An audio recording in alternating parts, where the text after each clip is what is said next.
यो माताजी तपाईँलाई स्वागत छ। धन्यवाद। सम्पूर्णमा मेरो नमस्कार छ र हेरेर बस्नुभएका सम्पूर्ण आदरणीय दर्शक महानुभावहरूलाई पनि स्वागत अभिवादन गर्दछु।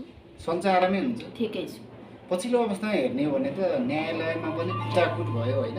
न्यायालयमै चाहिँ एउटा वकिलले नै अधिवक्ताले नै अब राज संस्था नल्याइ छोड्दैन भन्ने खालको अभिव्यक्ति ल्यायो। तपाईँ सधैँ राज संस्थाको बारेमा मात्रै कुराकानी गर्नुहुन्थ्यो, के हो यो सङ्केत? खास सङ्केत अब नजिकै हुन लागेको हो, किनभने नहुने कुरा चाहिँ बल गरे नि हुँदैन अरे, हुने कुरा छ भने जसरी नि आउँछ अरे क्या पत्रकार भाइ। भन्नु खोजेको त्यो भर्खरै राजतन्त्र गइसकेको, राज संस्था सकिसकेको अवस्थामा पनि फर्किन्छ है यो आउँछ भन्दै गर्दा सुन्नु भएन कसैले। अहिले 2-2.5 वर्ष यता खुब सुन्दैछु, चर्चामा धेरै माताहरू पनि बोल्दै गरेको सुन्छु, पिताहरू पनि बोल्दै गरेको सुन्छु, जुन कि ज्योतिषहरूले पनि हुँदैन, हुन सक्दैन, नानी यस्ता कुरा नबोल्नु भन्नेहरू पनि बोलेको सुन्छु भने सर्वसाधारणकै हो। अरू माता ज्योतिषहरूलाई पल्लो छेउमा राखिदिउँ, तर सर्वसाधारणहरूले नै बोलिराख्नु भएको छ सडकमा आएर भने। अहिले न्यायालयभित्र रहेर बार एसोसिएसनको चाहिँ वकिलहरूले पनि बोलेको देख्दाखेरि मलाई बडो अचम्म लागेको छ। तर अचम्म पनि मान्दिनँ, त्यहाँ पनि एउटा एकातर्फ केही राष्ट्रवादी, राजावादी र जनतावादी, एकातर्फ कम्युनिस्टवादी पनि हुनुहुँदो रहेछ। त्यस कारणले मलाई पनि त्यहाँ लाग्यो कि त्यहाँ पनि पैसाको सट्टापट्टा हुँदो रहेछ, डलरको यताउति हुँदो रहेछ, त्यहाँ पनि पैसाको र राजनीति दलका नेतासँग चलखेल दह्रो हुँदो रहेछ भन्ने कुरा मैले त्यहाँ बुझेँ। किनकि न्यायालय क्षेत्र भनेको सबैभन्दा माथि, हाम्रो टाउकोभन्दा माथि हामीले न्यायसँग डराउनुपर्छ। गरिबहरूको लागि मात्रै रहेछ पत्रकार भाइ, हुने खाने बडा ठुल्ठुला मान्छेको लागि हुँदैन। अब हिजो त झन् नौटङ्की र नाटकै देखियो। यो नाटक आजसम्म मैले कहिले देखा पनि थिएन। मैले कुटाकुट भयो, न्यायालय क्षेत्र बलियो छ भनेर भविष्यवाणी पनि म गर्ने नै माता हुँ। अब हुँदा पनि होला पनि, खोइ त्यति मात्रै भाइरल भयो, कुटेको मात्रै भाइरल भयो। ठुलो न्यायालयको ठुलो व्यक्तिले सानोलाई तन्तन मम भने पनि सुनियो। तिमी त खै त्यस्तो कस्तो संस्कार हो सिकाउनु भएको?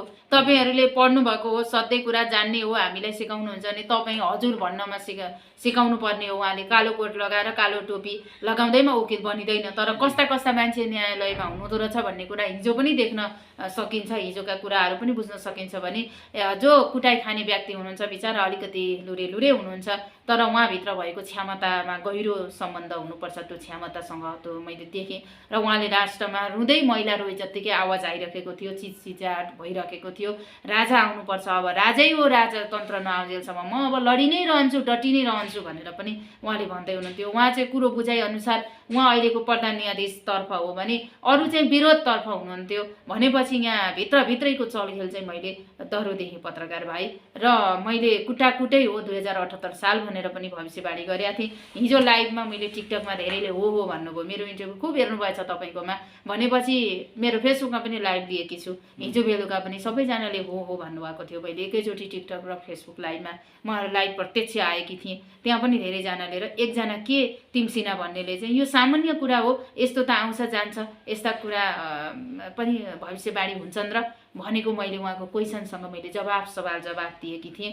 तपाईँ झोला बोक्ने झोले होला सायद नेताको, त्यसैले तपाईँलाई सामान्य लाग्यो होला, तर हामीलाई चाहिँ सामान्य लागेन, यो असामान्य लाग्यो। बुढापाका भर्खरका पनि होइन, ल भर्खरका तपाईँ हामी जस्ता भए पनि झगडा परेछन् है, विवाद भएछ। बुढा बाबुआमा छोराछोरी जुवाइँ भइसकेका मान्छे, सम्झिनी भइसकेका मान्छेले यो चाहिँ यसरी झगडा गर्दाखेरि लज्जास्पद कुरा यहाँ छ र लाज मर्दो नै अवस्था छ पत्रकार भाइ। यो अन्तिममा नि त्यो बुढो गाईले भिर खोज्छ, बुढो मान्छेले हरेक न्यु खोज्छ भनिन्छ नि, त्यस्तै भएको छ नि त यो राजनीतिक। हेर्नु हरेक कानुनमा पनि त्यस्तै छ, राजनीतिमा पनि देखिहाल्नुभयो। अब आउने लास्टमा के त भन्दाखेरि त्यही राजतन्त्र नै हो। भाइरल हुनका लागि चाहिँ कतै चाहिँ उहाँले चाहिँ त्यो खालको चाहिँ एउटा कुटाकुट एक्सनमा उत्रिया हो कि भन्ने खालको एउटा पनि प्रश्न उब्जियो। अर्को चाहिँ कतै चाहिँ उहाँ वकिल साहब जसले चाहिँ राजतन्त्रको वकालत गर्दै हुनुहुन्थ्यो, उहाँ चाहिँ कतै राज संस्थाबाट सञ्चालित हुनुभयो कि भन्ने खालको प्रश्न पनि उब्जियो। यहाँनिर दुईटा प्रश्नले ठुलो माहौल सृजना गरिरहेको छ। तपाईँहरूलाई पनि नि यो सबै सर्वसाधारणलाई म के भन्न चाहन्छु भने नि, अब नमिलुन्जेल पनि हेरौँला पर्ख हेर भन्नुहुन्छ, मिलिसकेपछि नि यस्ता नाथे कुरा भन्नुहुन्छ। भनौँ न यसपालि ठुलो पानी पर्छ, डरलाग्दो, होसियार सचेत हुनु भन्दाखेरि पत्याउनु भएन, यो सामान्य कुरा भन्नुभयो। हिजो अस्ति भेलबाडी कति अहिले चाहिँ भोकमरीको समस्या आउला भन्ने अर्को डर भने जस्तै अब यसमा पनि हेर्नु न, केही भएपछि नेपालीको ऊ नै छ क्या भाइ, उखानै छ क्या, नेपालीले राम्रो गरेको काम राम्रोलाई हाम्रो भन्दैन क्या। अब यहाँनिर राजाको कुरा गर्दा वकालत राजाले, राजा कहाँबाट? राजालाई भेट्दै नभेटेको मान्छे, सम्बन्धै नभएको मान्छे, आज सर्वसाधारण सामान्य सबैले त राजालाई भेट्न पाउनु भएको छैन बिचरा प्रत्यक्ष रूपमा। उहाँहरूले पनि राजा राजा भन्नुभएको छ। एउटा चाहिँ विकट ठाउँमा जाने हो बुढापाकालाई कुरा सोध्ने हो भने राजतन्त्रै ठिक हो भन्नुहुन्छ। उहाँले पनि त राजासँग हिमचिम भएको मान्छे त होइन। र मैले पनि राजतन्त्र भन्दै गर्दा म हिमचिम भएको मान्छे थिएन पहिला, मैले पछि पो राजा भेटेँ त। मैले पहिला भविष्यवाणी गरेको हुनाले एकजना ठुलै नेता र एकजना वरिष्ठ पत्रकार हुनुहुन्छ नेपालका, उहाँद्वारा मैले राजालाई भेट्न सफल मैले पाएँ होइन। मेरो भविष्यवाणी हेरेर के बोलिन् त यी महिलाले? यी महिला त ठ्याकठ्याकी पुर्याउँछिन्, के हो त भनेर एकजना माओवादी नेता चार छक्कै पर्नुभयो। त्यसपछि उहाँले एउटा पत्रकारलाई भन्नुभयो, पत्रकार सल्लाह गरेर सचिवसँग कनेक्सन भएर मैले पहिलोचोटि राजा भेटेका थिएँ। मैले पहिले राजा भेटेको होइन, राजा हुनुहुन्छ अरे भनेको मात्रै सुनेको हुँ मैले। दरबार हत्याकाण्ड हुँदा 12, 14, 15 वर्ष कति वर्षको थिएँ म? लगभग 12, 14 वर्षकै थिएँ होला, सानै थिएँ, अझै त्यति थिइनँ। भनेपछि मैले पनि कहाँ बुझेको हुँ र मेरो न परिवारभित्रको आफूलाई पढ्दा आफ्नो मान्छेको मात्रै बोलेँ न, मेरो घरको बारेमा बोलिहाल्थेँ नि त म। मेरो गाउँकै बारेमा धनकुटै मात्रै बयान गर्थेँ होला नि त म पनि होइन। त्यो सोचाइ अलिकति कमजोर भयो, त्यो जसले सोच्दै हुनुहुन्छ। अब अर्को कुरा, अबर परेर जब समस्या पर्छ तब राजाको आवश्यकता पर्छ। गार्जेन जब अर्काको बाउ एकछिन अलि दिन राम्रै लाग्छ, हदै भएपछि मेरो बाउ बुवा मलाई मार्यो आउ न भनेर त्यो छोरो चिच्याउँछ के। त्यसैले अबर परेको अवस्थामा नै राजाको आवश्यकता हो नि त। हरेक पटक हेर्नु न, जब अप्ठ्यारो पर्छ। आज 240 वर्ष राजाले शासन गर्दा कति विकास भएका थिए, कति निकास भएका थिए, यी कुराहरू, विदेशीसँग हाम्रो सम्बन्ध कस्तो थियो होइन, यहाँ अन्य राष्ट्रले हामीलाई हेर्ने दृष्टि कस्तो थियो। आज हेर्नु त सबै शत्रु बनाइदिए। यो झोला बोकेर हिँड्ने झोलेहरूले डलरसँग बिकेर पश्चिमा संस्कृति नेपालमा भित्राएर चाहिँ सबै सिद्धिसकेको अवस्था छ। आज तपाईँ र हामीले राम्रो मिठो बोलेर धार्मिक कुरा, सांस्कृतिक कुरा बोल्नु हुँदैन, सुहाउँदैन, पच हुँदैन अरे, अपच कुरा अरे यो। अब हिजोको कुरा भन्नुभयो, एकातर्फी गणतन्त्रवादी, एकातर्फ राजतन्त्र, बुझ्न सकिन्छ त्यो पनि हो। एकातर्फ प्रधान न्यायाधीशले के गल्ती गर्नुभएको छ त? उहाँ जस्तो मान्छे हामीलाई चाहिन्छ भन्नुहुन्छ एकातर्फ लुरे व्यक्तिले भने, अर्को नेउपानेजीले होइन यहाँ मुर्दाबादै भन्नुहुन्छ। उहाँहरूले त रडाको मचाइराख्नु भएको छ नि त। प्रधान न्यायाधीशले कुनै पनि हालतमा राजीनामा दिनुहुन्न। मैले तपाईँसँग अगाडि भविष्यवाणी गरेका थिएँ। हिजो अस्ति ऋषि धमलालाई पनि इन्टरभ्यू दिनुभएछ। उस्तै पर तानाशाही प्रविधि नै निम्ताउन लाग्नुभयो भनेर पनि टिका टिप्पणी हुने गरेका छन्। अब तपाईँसँग अस्ति मैले के भने त, कतिजनालाई यो 2078 साल जेल पनि छ, जेल पनि पर्न सक्छन् भनेकै हो 2077 को अन्तिममा। 77 को अन्तिमबाट माघ फागुन चैतबाट बोल्दै थिएँ, वैशाखमा पनि बोल्दै थिएँ, बोलिराखेको छु तपाईँसँग। धेरै भाइरल हुन चाहन्न, कहिलेकाहीँ तपाईँलाई अन्तर्वार्ता दिने गर्छु, महिनामा 1-2 चोटि होला। त्यो पनि धेरै दिने गरेका छैन। तपाईँ हुन्जेली हो, त्यो पनि तपाईँ विदेश जानुभयो भने सकियो त्यो दिने काम। अब मैले म त बार एसोसिएसन के बार हो, के बार होइन, के होटल हो, रेस्टुरेन्ट हो, म चिन्दिनँ, म जान्दिनँ। पत्रकार भाइ हिजो रेस्टुरेन्टमा चुरोट रक्सी जाँड खाएर झटारो हाने चाहिँ व्यवहार देखाउनु भयो उहाँले भने म त्यसलाई ढोग्न चाहिँ जान्दिनँ। मैले प्रधान न्यायाधीशलाई गर्छु, म यो कानुनमा छु। प्रधान न्यायाधीशलाई हामीले सबैभन्दा माथि ठाउँमा राखेर हेर्नुपर्छ। मैले उहाँलाई चिनेको, देखेको, भेटेको छैन। उहाँले जे बोल्नुहुन्छ सत्य बोल्नुहुन्छ भन्ने लाग्छ। राणाको छोरा हो होइन, राणा ठकुरीहरूले गलत बोल्दैनन्। त्यो प्रश्न यता खान पाइँदैन कि जेल जाने भए, अप्ठ्यारो पर्ने भयो, मुद्दा मामला लाग्ने भयो भनेर यताका मर्नु लागेर यो चिच्याएका हुन्, अरू केही पनि होइन। प्रधान न्यायाधीशले जे गर्नुहुन्छ अब राम्रो गर्नुहुन्छ भन्ने बाटोमा म चाहिँ छु। मैले उहाँलाई आजसम्म भेटेको छुइनँ। उहाँका केही आफन्तहरू मलाई उहाँको नाम लिएर भेट्न आउनुभएको थियो, आउनुभएको छ। अझै पनि मेरो अन्तर्वार्ता हेरेर उहाँहरूले कमेन्ट गर्नु होला, या सुनिदिनु होला, मुसु मुसु हाँस्नु होला, या वाउ इन्ट्रेस्टिङ भन्नु होला। तर मैले आजसम्म उहाँलाई भेटेको छैन। प्रधान न्यायाधीशलाई नमानेर म अरू कुनै न्यायालयका त्यो झोला बोकेर हिँड्ने झोले टाउकेहरूलाई चाहिँ म मान्न जाँदिनँ। किनभने हिजो त्यो कुटाइ म रोएँ क्या बाबु, हाम्रो देश सम्झेर म रोएँ। के हुँदैछ हाम्रो नेपालमा? यस्तो त सुनेकै थिएन। सामान्य रे यिनीहरूको लागि। कसरी सामान्य? सामान्य भनेको के हो? कुटाकुट बुढाबुढा मान्छे मारामार गर्दै थिए। धन्नै अलिकति भएको भए मुठभेड डरलाग्दो अवस्थामा मान्छे थियो, छैन भन्नुपर्ने अवस्था आउँथ्यो हिजोको। धन्न एकजना व्यक्तिले, हजुर, धन्न एकजना व्यक्तिले उहाँलाई रोक्नुभयो। अरू हात बाँधेर गरेर हेरिरहेछन्। त्यत्रा बुढा मान्छे के बाँधेर हात बाँधेर बसेका होलान्? पुलिस प्रशासन कहाँ गयो? त्यस्तो बार एसोसिएसन भन्ने अफिस भनेको ठुलो अफिस हो। हाम्रो यहाँ सविता माताको घर जस्तो यहाँ हो जस्तो होइन, हो कि होइन भन्नु त? ल, हामी सामान्य मान्छे जस्तो होइन नि त्यहाँ त। एसोसिएसन भनिएको छ, के हो त त्यसको अर्थ म पनि जान्दिनँ। बार भनिया छ। वकिलहरूको अनि छाता सङ्गठन छाता सङ्गठन ल हेर्नु, तीबाट पढ्दा न्यायाधीश चुनिने होला, त्यहाँबाट न्यायाधीश चुनिने होला के हो है बाबु, पढेको छैन है मैले, हुनसक्छ।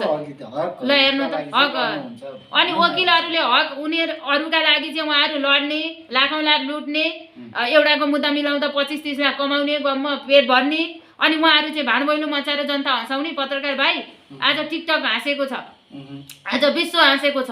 यो त अन्य देशमा सिरिया सिक्किममा देखेको यहाँ पो देख्दैछ त हौ। सिक्किममा पनि आजभोलि देखेको छैन। मुख्यमन्त्री PS गोलेले राम्रो काम गरिराख्नु भएको छ। उहाँको पनि भविष्यवाणी मैले गरेको थिएँ।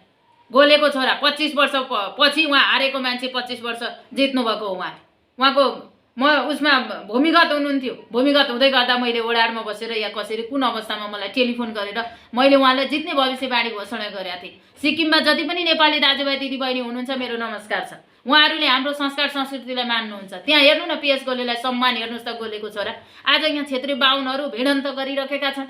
अरू होइन भिडन्त गर्ने, बाहुन क्षेत्री नै भिडन्त छ। बाहुन क्षेत्री जाडक्सी चुरोट बिडीमा मस्त छन्, व्यस्त छन्, भविष्यवाणी हेराउन आउँछन् लुकी लुकी रे। माता लाज हुन्छ, बाहिर प्रचार नगरिदिनुहोस् रे। ल हेर्नु त पत्रकार भाइ, सुर्ती चुरोट बोकेर बियर भेटे, ब्यागमा बियर पनि बोकेर आउनुभएको छ हेराउनलाई। यही हो त पारा तपाईँहरूको, यही हो क्षेत्री बाहुनको संस्कार, यही हो संस्कृति, यही हो तपाईँहरूले गर्ने रीतिथिति, यही हो त। त्यसैले म चाहिँ प्रधान न्यायाधीशको पक्षमा किन छु भने प्रधान न्यायाधीशले जे पहल गर्दै हुनुहुन्छ, पाइला चाल्नु भएको छ त्यो 100% सही हो भन्ने कुरामा छु। म न्यायालयको क्षेत्रको मान्छे होइन, वकिलको पढौँ कि भन्ने विचार गरेको थियो। किताब हेरेपछि नसकिने अवस्था भयो र ठिकै छ भने मैले संस्कृतमा एडमिसन पनि गरेँ। धेरै मलाई पनि आउँदैन संस्कृत पढ्ने गुरुहरूसँग त्यसो कहिलेकाहीँ यसो अनलाइन हो, त्यो पनि म भ्याउँदिनँ पत्रकार भाइ। आज मात्रै एकछिन, त्यो पनि बाहिर भक्तजन वेटिङमा बस्नुभएको छ, एकजना व्यापारी हुनुहुँदो रहेछ। खोज्दै माताको घर भनेर म आएँ भनेर बुढो मान्छे त्यहाँ बाहिर बसिराख्नु भएको छ। अब यस्तै छ हेर्नु न पत्रकार भाइ। अनि तपाईँहरूले चाहिँ भन्नुहुन्छ त्यहाँ नै जब अप्ठ्यारो, अब आइसक्यो नि त बेला, आइसक्यो। दसैँ आए, दसैँ छेक्दैन थियो, गइसक्यो आइवरी। अब तिहार आउँदैछ, अग्रिम तिहारको शुभकामना दिनुपर्छ। तिहारकै एकछिन पख तिहार पख भनेर आउँछ र सबैको समय हुन्छ। त्यसैले राजतन्त्रको पनि समय आउँछ। चुप लाग्नुहोस्, धेरै नबोल्नुहोस् भनेको हो नि मैले। अनि कहिले त मिति भन्दा मैले मिति त तोक्या छैन। कन्फ्युज नहुनुहोस्। 2080 कसले भन्नु, कुन माता पिताले भन्नु उतैतिर ढोग्न जानुहोस्। उहाँहरूले राम्रो भनेर ठ्याक्कै मिलो भने उहाँहरूलाई बधाई दिनु होला। तर हिजो अस्ति आएर अबर परेको बेलामा राजतन्त्र भनेर समय परिस्थिति हेरेर बोल्ने माता म होइन। पहिला जुन माता मैले बोलेको थिएँ, को त सविता माता, त्यही ढोङ्गी होला नि राजाको पुछार भनेर भन्ने माता पिताहरू, अहिले बनिएका माताहरू राजाको कुरा गरेको देख्छु। म सुन्दिनँ बाबु, म कसैको हेर्दा पनि हेर्दिनँ। मेरो कपी गर्नेलाई म छोड्दिनँ। मेरो कपी धेरै छ बाबु, कपी लिङ्क। अहिले एकछिनमा म यो इन्टरभ्यू सकेपछि भन्छु, एउटा मान्छेले त ठ्याक्कै मेरै हो बाबु, माता होइन अर्कै मान्छे हो त्यो। अहिले म बताउँ के त, अनि 5 वर्ष अगाडि मलाई मन परि बोल्ने आज राजा भन्दैछ त हौ। 2 वर्ष अगाडि बोल्ने पनि राजा भन्दैछ त पत्रकार बाबु। एउटा कुरा नि अनि भन्नु न, अब मैले मिति तोकेको छुइनँ। समय परिस्थिति नजिक आइसकेको छ। मैले भने नि अघि, हरेकको समय आउँछ, राजाको पनि समय आइसकेको छ। अब भनेको राजामय बन्ने छ वातावरण। अब राजामय, चाहे न्यायालय क्षेत्रबाट होस्, चाहे कुनै पनि परिस्थितिबाट होस्, राजामय बन्ने छ। बाहिरी हस्तक्षेपबाट देश सकिन लागिसक्यो। बाहिरी हस्तक्षेप नहोस्, गराउनु हुँदैन। नेपाल यो 2 ढुङ्गा बीचको तरुल भनेर पृथ्वीनारायण शाहले भनेको, यो आर्जेको यो विचारधारणालाई व्यक्त गर्दै पश्चिमा अङ्ग्रेजहरूलाई नभित्राउनु है, विदेशीहरूलाई भित्रायो भने भित्रै आगो सल्किन्छ भनेको कुरा आज या इत्यादि यो सम्झिन सकिन्छ। र 2 ढुङ्गा बीचको तरुल भनेको हाम्रा छिमेकहरूलाई पनि हामीले सम्मान गर्नुपर्छ। चाइनाबाट पनि हामीलाई राम्रै सपोर्ट सहयोग छ। यहाँका नेपालीहरू त्यहाँबाट व्यापार आदान प्रदान गरेका छ, सहयोग छ। इन्डियासँग त झन् भिजै लाग्दैन। हाम्रो कस्तो सम्बन्ध थियो पहिला राजा र राणाहरूको पालामा, त्यहाँबाट बिहेबारी चल्थ्यो। त्यहाँबाट त्यहाँका राज परिवारहरू यताका राज परिवारसँग विवाह हुन्थ्यो भनेको पनि सुनिएको हो। भनेपछि अब हामीले त अहिले इन्डिया देख्ने। हिजो अस्ति म रक्सोल गएको, नेपाली भनेपछि हेर्ने दृष्टि नै खच्याङखुचुङ गरे, माथि गएर ढोका बसे उनीहरू। इन्डियाकोलाई हेर्ने दृष्टि फरक रहेछ, नेपालीलाई हामीलाई उनीहरूले फरक व्यवहार देखाए। भनेपछि हामीले उही सम्मान गरौँ न। हाम्रो दृष्टिले आज धोती भनेको छ, के भनेको छ त्यो होइन नि। शब्द नगरौँ, सबैलाई सम्मान गरौँ, रेस्पेक्ट गर्नु पर्छ। पृथ्वीनारायण शाहको राजाको सिकेर अब हामी अगाडि बढ्नुपर्छ। त्यसैले राजाका प्रजा सबै समान हो। हाम्रो अहिलेका बडा महाराज धीराज सरकारको प्रजा हामी सब समान हो। म माताजी नजिकको अर्को टाढाको भन्ने हुँदैन, तर नेताको लागि नजिक र टाढा हुँदो रहेछ भन्ने कुरा मैले बुझेँ। आज मैले माधव नेपालको कुरा गरेँ भने केपी शर्मा ओलीका पक्षका मान्छेले यहाँ दबाब दिने, केपी शर्मा ओलीका भयो भने उताकाले दबाब दिने, यो स्थिति छ क्या। यो नहोस् न, हामी सब एक हौँ न। किन पार्टी फुटेको त? पार्टी के को लागि फुट्यो? टुक्रा टुक्रा जुनै पनि चिज नि बाबु ओभर हुन्छ भने सकिन्छ लास्टमा। अब भनेको यो सकिने नासोको अब अन्त्य हो भनेर मैले बुझेको छु। अब भनेको राजतन्त्र जनताको नासो जनतालाई नै भनेर महाराज धीरज सरकारले भनेको बिन्ती जाहेर गरेको ती कुरा र संविधानमा पनि पहिला के उल्लेख थियो भने यो राजतन्त्र चाहिँ हट्दैन, कुनै पनि हालतमा राजतन्त्र राज संस्था भइरहन्छ भनेको छ। आज त्यहाँबाट हटाइएको छ पत्रकार भाइ। 3 करोड नेपाली जनतालाई नसोधिकन गोप्य मिटिङ बसेर तपाईँ र हामी 2जनाले 3जनाले यहाँ अन्तर्वार्ता दिए जस्तो गरिकन 3 करोड नेपालीलाई नसोधी यो ध्यानमा बसेर हो या कसरी हो गोप्य रूपमा बाहिरी मान्छे भित्र आएर अन्तर ध्यानमा बसेर उनीहरूले चाहिँ यसरी पश्चिमा संस्कृति भित्राइएका छन्। 50 लाखभन्दा बढी क्रिस्चियनहरू यहाँ हुनुहुन्छ भन्ने कुरा सुनेको छु मैले। 50 लाख जम्मा 2 करोडमा कति भयो त? अब 80% भन्दा बढी हिन्दू, त्यसमा पनि 94% सनातनीहरू हुनुहुन्छ। सबै कुरो गर्ने हो भनेपछि यति मान्छेहरू किन उठ्नुहुन्न, किन जाग्नुहुन्न? किराँत पनि उठ्न पर्यो। किराँतलाई पनि हिन्दूकै आवश्यकता छ। हामी किराँत, हिन्दू, बुद्धिस्ट, जैन यो सबै जो जहाँ जहाँ छौँ नि, यो धेरै धर्मका पाटाहरू धेरै छन् रे के। अब हजारौँ धर्मको भिडमा चाहिँ मैले एक हिन्दू सुनेको छु, किराँत। म धनकुटामा जन्मेको हुनाले किराँतीहरू पनि सब राजा कहिले भन्दै फोन गर्नुहुन्छ। सुनेको छु बुद्ध जन्मेको देश भनेर हामीले पढेको छौँ। यही हो हाम्रो यहाँको सिकिसके। भोलि इन्डिया चाँडै हिन्दू अधिराज्य हुन्छ बिस्तारै। अनि के गर्ने त नेपालीले? लाज भएन यो चाहिँ क्रिस्चियनको देश बनाउने? त्यही भएर अब जे पाइला चाल्दै हुनुहुन्छ तपाईँहरू जनताहरू। सडकमा आउने हो कि सडकमा, घरमा, मनमा राखेर पनि भएन। आवाज उठाउने बुलन्द राजाको लागि उठ्नुहोस्, जुट्नुहोस्, लाग्नुहोस्। मैले यो भन्छु पत्रकारजी, म तपाईँ सामु, तपाईँको मिडिया सामु मैले यो जानकारी दिएँ सबै सामु। राजतन्त्र जिन्दाबादै भन्छु म। राजा ल्याउँ, देश बचाउँ। राजा आउने होइन, राजालाई राजा हुनु रहर छैन। राजा ल्याउँ, देश बचाउँ। चाहे कम्युनिस्ट हुनुहोस्, चाहे क्रिस्चियन हुनुहोस्, जोसुकै सबै धर्मलाई बचाउनको लागि एउटा बाबुको आवश्यकता पर्छ। एउटा महान धर्म, एउटा हिन्दूको प्रतीक यो नेपाल, यो राष्ट्र हिन्दू हो। त्यसैले आज मैले त्यही त माथा किन धर्मको कुरा, म माथा हो त। मेरो कामै हेर्ने, देखाउने, धामी, ज्योतिषी, भविष्यवाणी, धार्मिक, जनै लगाट, कपाल यो बार नकाट, यो बार दारी नकाट, यो बार नङ नकाट भनेर मेरो यो धर्मसँग रिलेटेड कुरा हो। म अरूबाट आएको आकाशको तारा होइन नि पत्रकार भाइ। मलाई भगवानले दिएको अलौकिक शक्तिबाट मैले दिव्य दृष्टि यहाँ मैले पोखेको हो। म पनि सामान्य समय हुन्छ त्यसको भन्न खोजिया हो। नकाट्नुहुन्न नभन्नु न, जुनै बार पनि काट्नु मिलेन नि त्यसको पनि बार हुन्छ नि पत्रकार भाइ। कपाल काट्ने, नङ काट्ने, कुनबार यात्रा गर्ने, कुनबार यात्रा नगर्ने होइन, यस्ता खालका कुरा धर्म। अब हेर्नु न, चतुर्दशी, औँसी, पूर्णिमा ठ्याक्क ज्योतिषले देखाएको ठ्याक्कै मिल्छ त्यहाँ भनेपछि यो धर्म ठुलो हो पत्रकार भाइ। विज्ञान ठुलो भएर आज वैज्ञानिकका मानिसहरू, युवा युवतीहरू के छ, को हो देशमा प्रधानमन्त्री भनेको 3-4 जना बच्चालाई सोधिसके, केपी शर्मा ओली मात्रै भन्छन्। अनि राजा भनेको नै आई डोन्ट नो, राजाको नामै थाहा छैन। नैतिक शिक्षा पढाइ हुँदैन, इङ्ग्लिसबाट बोल्छन्। बच्चाहरूलाई मोबाइल बिना खाना खुवाउनुहुन्न तपाईँहरू। तपाईँको बच्चाको आँखा बिग्रिएका छन्, हेर्नुहोस् जन्मिँदाको बच्चा र अहिले बिस्तारै हेर्दै जानुहोस्। तपाईँको अब 18 देखि 20 वर्ष पुगेपछि यी बच्चाहरूमा डिप्रेसनको रोग मजाले देखा पर्छ पत्रकार भाइ। हामीले +2 पढेपछि मोबाइल बोकाएनौँ, हाम्रो दिमाग छिपिएको थियो। कलिलो दिमागका व्यक्तित्व बच्चाहरूलाई मोबाइल बोकाइदिनु भयो, विज्ञान ठुलो भनेर तपाईँहरूले। मेरो छोरो अङ्ग्रेजीमा बोल्छ, अङ्ग्रेजीमा पढाइ गर्नुहुन्छ तपाईँहरू, अङ्ग्रेजीमा बोल्नुहुन्छ घरमा। यो अङ्ग्रेजको देश हो र अङ्ग्रेजीमा बोल्ने। किन जाने अमेरिका, अस्ट्रेलिया, क्यानाडा? यहीँ गर्नुहोस् न। अमेरिकामा भिड्ने काम जति कर्म गर्नुभएको छ यहाँ भिड्नुहोस्। यो विश्वको नम्बर 1 नेपाल बनाउन सकिन्छ। यहाँ लाग्नुहोस्, जुट्नुहोस्। विदेश होइन पत्रकार भाइ, म पनि गएर देखेर आएको छु। बालुवा भएको देश आज राजा भएको देश हेर्नु न पत्रकार भाइ। मलेसिया हेर्नुहोस्, जापान हेर्नुहोस्, कत्रो विकास। बेलायत हेर्नुहोस् पत्रकार भाइ, दुबई हेर्नुहोस्, साउदी हेर्नुहोस्, कतार हेर्नुहोस्। कहीँ जानुपर्छ र अन्त?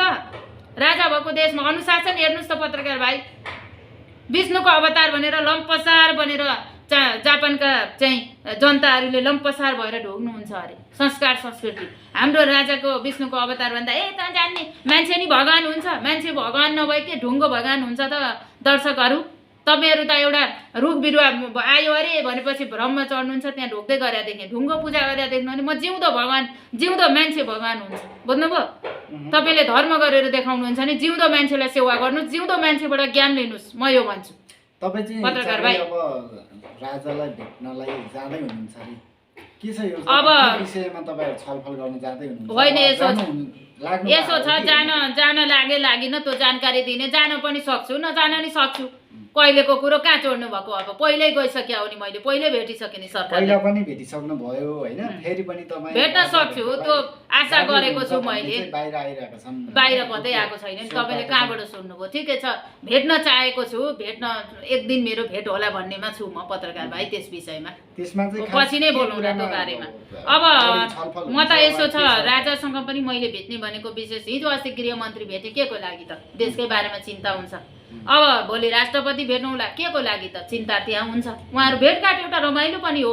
भोलि रक्षा मन्त्री भेटौँला, अघि मात्र कुरा गरेको छु म सचिवसँग, उहाँसँग कुरा होला भोलि भनेको कुनै दिन भन्नु खोज्यो। राजालाई भेट्नु र अन्य भेट्नुमा फरक छ। व्यक्तित्वलाई भेट्नुमा अलिकति फरक देखिया छ तपाईँको हकमा चाहिँ, किनकि तपाईँ सधैँ चाहिँ राज संस्थाको बारेमा नै कुराकानी गर्नुहुन्छ। त्यो भएको हिसाबले चाहिँ तपाईँको भेट चाहिँ अझै यो विषयमा चाहिँ केही फरक चाहिँ एउटा कुरा ल्याउने हो कि भन्ने जस्तो देखिया छ। त्यस्तो फरक कुरा केही पनि होइन भाइ, म त्यस्तो कुनै अमूल्य मान्छे पनि होइन। म भेट्न खोजिराखेको छु, एक न एक दिन सबै साराले भेट्दै हुनुहुन्छ भने मैले पनि राजा एक दिन भेट्छु भन्ने कुरा हो। तपाईँले खुलासा यहाँ गरिहाल्नु भयो, तपाईँको आशीर्वाद लाग्छ कि त चाँडै भेट होस् भनेर। त्यस्तो खासमा केही होइन, राजासँग आशीर्वाद लिने गर्छु। म राजाको फोटो पूजा गर्छु, मेरो राजाको फोटो सिरानीमै राखेको छु। राजा रानीलाई म विष्णुको अवतारको रूपमा पूजा गर्छु। म बिहान उठ्छु, बेलुका सुत्ने बेला नि राजालाई नै ढोक्छु। यो मेरो भगवानको स्वरूप हो। मैले भेट्ने भनेको आशीर्वाद मात्र हो। उहाँले मलाई के कति विश्वास गर्ने नगर्ने सरकारको ठाउँमा छ। मैले हरेक देशमा सङ्कट आइपर्नेदेखि लिएर 72को भूकम्प आउनुभन्दा अगाडिको भविष्यवाणी पनि सरकारलाई मैले एकतरमा भेट्दाखेरि पनि जानकारी सूचना त्यतिखेर पनि मैले आदान प्रदान गरेकी थिएँ। यी यस्ता इत्यादि घटनाहरूको बारेमा, देशको भविष्यवाणीको बारेमा। तर मैले सरकारलाई जुन त्यतिखेर भेट्दाखेरि, त्योभन्दा पछाडि भेट्दाखेरि सरकारबाट मैले के पाएँ भने, म कहिले राजा हुन्छु, मलाई राजा हुनु रहर छ, मेरो नाति अथवा मेरो बुहारी कहिले बिन्ती जाहेर भएन। राजा एकदमै राष्ट्रभक्ति, राष्ट्र एउटा चाहिँ देशको चिन्ता गर्नेमा नम्बर 1मा मैले राजालाई नै देखेको छु। देशभक्ति राजा नै हो। आफ्नो बुवाले आर्जेको सम्पत्ति, आफ्नो पुर्खाहरूले आर्जेको सम्पत्ति, आज यो देश यस्तो भयो, राजा ठुलो हेरेर बस्न बाहेक मैले अरू केही देखेको छैन। र राजाले बोल्दाखेरि, राजाले बोल्नुभयो भन्दा कतिजना युट्युबरहरूका ती पत्रकारहरूलाई म कुरा के गर्न चाहन्छु भने, पत्रकार भाइ मेरो कडा जवाब, राजा अमेरिकाका मान्छे हुन् र बोल्न नचाहने, बोल्न नहुने, के तिम्रो यो देश हो भाइ? मलाई साह्रो चित्त दुख्या छ भाइ। राजाले बोल्नुभयो, शुभकामना आदान प्रदान गर्नुभयो। राजाको बुवाले आर्जेको देश हो, यो बचाएको देश हो पत्रकार भाइ। उहाँ अनि यो सेनाहरू लागि परेर सारा आज योजना गर्ने मान्छे प्रथम हो नि त। आज यहाँ मियो बिनाको दाइ छ नि त, यहाँ ठिक मान्छे छ भने देश यस्तो हुन्थ्यो? आज लडाइँ हुन्थ्यो, माराकुट हुन्थ्यो। आज गरिबहरूले यसरी दुःख पाउनु पर्थ्यो? सडकमा सुतेका छन् गरिबहरू, ओडारमा गएर बसेका छन्, आश्रममा गएर आएका छन्, खान नपाएर चाहिँ आश्रमका सञ्चालकहरूले चाहिँ मागी जोगी गरेर चाहिँ पाल्नु परेको अवस्था छ। यो थियो राजाको पालोमा। मैले यस्तो आश्रम पनि देखिनँ। राजाको पालोमा दुःख पाएको पनि मैले मान्छे भेटिनँ। सबैले खनी खोती नै गर्थे। कोही ढुङ्गा बेच्थे, कोही काठ बेच्थे, कोही बोट बिरुवा बेच्थे, कोही फलारहरू बेच्थे, कोही अन्नपानीहरू बेच्थे। त्यहाँ सिस्टम थियो भाइ। मेरो घरमा, मेरै गाउँमा, मेरै घरको कुरा गर्ने भने बदाम कति बिक्री हुन्थ्यो, मकै कति बिक्री हुन्थ्यो। आज जब राजतन्त्र जानु अनि गाउँ छोड्नुभयो सबैले, किन भन्दाखेरि त्यहाँबाट बसिसक्नु भएन नि माओवादीले। बिगबिगी भयो नि भाइ, मान्छे मार्ने भयो नि, घरमा अपहरण गर्ने भयो, अहिले भर्खर सिद्ध्याउने भयो, धनीमानीलाई गाउँबाट निकाला भयो, धनीमानीका सम्पत्ति जफत गरियो। यो कुराले गर्दाखेरि राजा जब राजतन्त्र जानु तब घर छोड्नु भयो हामीले। बुझ्नुभयो? आज हामीलाई कति अपहरण गर्ने अहिले पनि छन् ती माओवादी मेरा दिदी दाईहरू। खै त, कोही अपाङ्ग भएर बसेका छन्, कोही आफ्नो घरमा छोराछोरी सबै चाहिँ घुमाएर बस्नु परेको अवस्था छ, रुँदै कराउँदै। राजा हुँदा कोहीसँग केही थियो भाइ? डराउनु पर्दैन थियो। 12-1 बजे 2 बजे पनि म जङ्गलको बाटो हिँड्थेँ। मात्र बाघ चितुवा चाहिँ छन् कि भन्ने डर हुन्थ्यो। सानै थिएँ त्यतिखेर, र पनि हिँड्थेँ म। मेरो घर पनि बजारमा होइन, गाउँमा हो। जङ्गल कट्दै सहर आउँथ्यो, सहर कटेपछि फेरि जङ्गल, सहर छोडेपछि फेरि अनि मेरो गाउँमा आउँथ्यो। बुझ्नुभयो नि? अनि आज मान्छेले मान्छेलाई चिन्न छोड्यो। ऊ बाहिर आउने अङ्कल भर्खरको केटा भए म हेर्ने नै थिइनँ। भर्खरको मान्छे हात हल्लाउँदै आउँदा के हो कसो हो किन हो शङ्कास्पद भएन किनभने किन डराउनु परेन त बाबु बुढैसँग पनि डराउनु पर्ने अवस्था भयो नि अब अहिले यहाँ के छ भन्नुहुन्छ भने तपाईँ बलात्कारीका केसहरू कति छन् 70 वर्षे हजुरबाले 16 वर्षे नातिनी ल्याएर बलात्कार गरेका केसहरू मैले मेरै आँखाले देखेको छु भनेपछि म डराउँछु डराउनु पर्ने ठाउँ छ समय परिस्थितिले यहाँ पुर्यायो त्यसैले महाराज अब हजुरको समय आइसकेको छ भन्ने कुरामा छ र महाराज धिराज सरकारलाई ज्ञानेन्द्र सरकारको 3 चोटि राजा हुने ग्रह छ म ठोकेर दिन्छु मैले एक्लै भन्दा बोलिस 3 चोटि भनेर भने 1 चोटि हुनुभयो भने 2 चोटि त भइसक्नु भएको होइन आँखैले सबैले पढ्नु भएको छ राजाले न राजा हुन चाहेको न राज परिवारका सदस्यले कसैलाई हस्तक्षेप गरेको राज परिवारको सदस्यमा मन परी छाडा जथाभावी बोलिदिने यी व्यक्तित्वहरू छन् झुटो कुरा बोलेर युट्युबमा चर्चा कमाइरहेका छन् हृदेन्द्र यहीँ भइबक्सिन्छ हृदेन्द्र बाबु अब उहाँ अमेरिका भनेको छ हेर्नुहोस् युनाइटेड हिमानी सरकारले न राजनीतिक विचार गर्ने उहाँहरू आफ्नो सिधा सरल तरिकाले आफ्नो बच्चाहरू पढाएर सामाजिक काम गरिकन हिमानी ट्रस्टमा चाहिँ सेवा दुनियाँ चाहिँ जनताहरूको सेवामा व्यस्त भइबक्सिन्छ भए नभएका कुरा लाएर चाहिँ समाजलाई भ्रमको बाटोतिर लागेका छन् भने वकिल होइन प्रधान न्यायाधीश अर्को देशका पूर्व प्रधानमन्त्रीहरू पनि उफ्री राजा नै चाहियो भन्नुपर्ने दिन आउँछ नि त अहिले बोलेका छैनन् समय परिस्थितिले नबोलेका हुन् गणतन्त्रका नेताहरूले राजा चाहियो त भन्दैनन् तर व्यक्तिगत रूपमा त मलाई थाहा छ नि कसले कति भन्छ कोही कस्तो छ त्यसको मन मैले बुझेको छु पत्रकार भाइ अहिले बाहिर पो गणतन्त्र त गणतन्त्र ल्याए नेताले छाडातन्त्र जनताले बनाए छाडातन्त्र भन्दा भाइरल भएको थियो मेरो एकताका 70 साल प्रधानमन्त्री पनि गणतन्त्र राजतन्त्र ल्याउनेमा चाहिँ के उहाँको पनि धारणा छ अब राजतन्त्रै भएका देशमा सवारी हुनुभएको छ के हो कसो हो बुझ्नु पर्यो नि त होइन त्यही ठ्याक्कै बेलायतको जस्तो नेपालमा राजतन्त्र ठ्याक्कै युवराज हिमानी शाहको सङ्केत मैले त्यस्तै देख्छु भोलिको दिन उहाँ त्यहाँ बनाउनै जानुभएको भने होइन मैले किन जानुभयो त राजतन्त्र भएको देशमा गणतान्त्रिकका नेताहरू किन जाँदैछन् त किन सवारी हुँदैछन् त केही न केही त कारण छ तर होला देशको विकास वास्तुस्थिति हरेक कुरा बुझ्नलाई होला सहमतिका कुराहरू होला प्रधानमन्त्रीसँगको कुरो म प्रधानमन्त्रीले नै राजा ल्याउनुहुन्छ भनेर भन्दिनँ पहिलोपल्ट त ल्याएको है फेरि किनभने शेरबहादुर देउवा प्रधानमन्त्रीले चाहिँ नसकेर राजालाई जिम्मा पनि दिनुभएको यस्ता दिन पनि आउँदैनन् म भन्दिनँ तर समय परिस्थितिले अब टाढा लाँदैन तर तपाईलाई धेरै धन्यवाद धन्यवाद यतिका बेरसम्म हेरेर साथ दिनुभयो सपोर्टको लागि धेरै धन्यवाद छ कमेन्ट लाइक र सेयरको लागि पनि धेरै धन्यवाद तपाईलाई माता सविता आचार्यको युट्युब च्यानललाई पनि सबैले सब्स्क्राइब गरिदिनु गोर्खा न्युजलाई पनि हेरिदिनु गोर्खा लाइभ न्युज जे भन्दा नि अलिक हेर्दै जानुभयो भने आउँछ मेरो भिडियोहरू देखिहाल्नुहुन्छ र हाम्रा जनता दर्शकहरू 3 करोड नेपालीले अब बुलन्द आवाज निकाल्नु पर्यो आफ्नो धर्म संस्कार संस्कृति बचाउनको लागि एकमात्र राज्य हिन्दू अधिराज्य हुनुपर्छ हिन्दू राज्य होइन हिन्दू अधिराज्य हुनुपर्छ त्यसपछि हामी जनताले सुव्यवस्था पाउँछौँ त्यसपछि राजतन्त्र नै आवश्यकता हो बेलायत युएई देखि लिएर जापान मलेसिया लगायतका साउदी कतार यो देशमा राजा भएका देश हेर्नु अरू धेरैवटा देशमा चाहिँ राजा छ राजा नभएका देशमा यसरी अफगानिस्तान सुडानदेखि लिएर चाहिँ हरेक म्यानमार यस्ता घटनाहरू भइरहेका छन् यो नहोस् नेपालमा पनि भन्न नभए यो नि हड्डी मात्रै राखेर मासु जति सुसिसके स्थिति त्यही छ सिद्ध्याउन अब अलिकति बाँकी ऋण अब 20 खर्बको देखाउँछन् अनि राजालाई ऋण बनाएर राजाले पनि हामी सबैले सपोर्ट गर्नुपर्छ राजा आउँदैमा फेरि सबै कुरा भइहाल्छ भन्न खोजेको होइन मैले एउटा गार्जेनको आवश्यकता छ गार्जेनले बाउले हराएपछि छोराछोरीले तु गर्नुपर्छ गर्छन् भन्ने कुरामा म विशब्द छु पहिलाको भन्दा गडगडाएर राजतन्त्र आउने कुरामा म ठोकुवा खुलासा गर्दै राजा आऊ राजा ल्याऊ देश बचाऊ म यो भन्दै तपाईहरुसँग बिदा हुन्छु नमस्कार गर्दी हजुर गर्दी ल नमस्कार धन्यवाद पत्रकार भाइ थ्यांक यू यहाँ पानी